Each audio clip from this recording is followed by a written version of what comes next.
bukti para pihak secara saksama. Saya menemukan bahwa terdapat masalah netralitas PJ kepala daerah dan pengerahan kepala desa yang terjadi antara lain di Sumatera Utara, Jakarta, Banten, Jawa Tengah, Kalimantan Barat, dan Sulawesi Selatan. Adapun bentuk ketidaknetralan PJ kepala daerah diantaranya berupa penggerakan ASN, pengalokasian sebagian dana desa sebagai dana kampanye, ajakan terbuka untuk memilih pasangan calon yang memiliki komitmen untuk melanjutkan IKN, pembagian bantuan sosial atau bantuan lainnya kepada para pemilih dengan menggunakan kantong yang identik dengan identitas pasangan calon tertentu, penyelenggaraan kegiatan massal dengan menggunakan baju dan kostum yang menonjolkan keberpihakan kepada pasangan calon tertentu, pemasangan alat peraga kampanye di kantor-kantor pemerintah daerah, serta ajakan untuk memilih pasangan calon di media sosial dan gedung milik pemerintah. Selain soal netralitas PJ kepala daerah, terungkap juga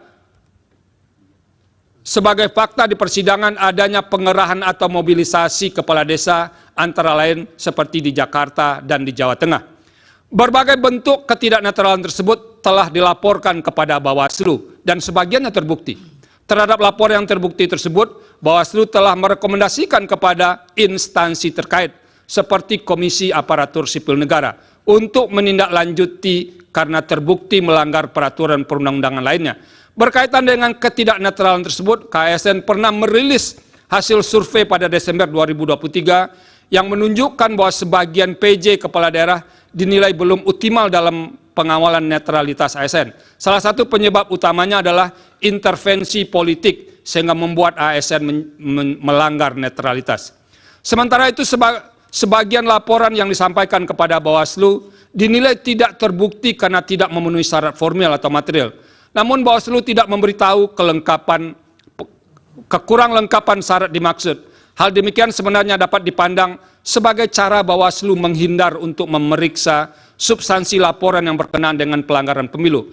Meskipun demikian, saya berkeyakinan bahwa telah terjadi ketidaknetralan sebagian PJ kepala daerah, termasuk perangkat daerah yang menyebabkan pemilu tidak berlangsung secara jujur dan adil. Semua ini bermuara pada tidak terselenggaranya pemilu yang berintegritas. Dengan demikian, dalil pemohon aku beralasan menurut hukum. Menimbang bahwa berdasarkan seluruh pertimbangan hukum di atas, dalil pemohon sepanjang berkenaan dengan politisasi bansos dan mobilisasi aparat atau aparatur negara, penyelenggara negara adalah beralasan menurut hukum. Oleh karena itu, demi menjaga integritas penyelenggaraan pemilu yang jujur dan adil, maka seharusnya Mahkamah memerintahkan untuk melakukan pemungutan suara ulang di beberapa daerah sebagaimana yang disebut dalam pertimbangan hukum di atas. Terima kasih.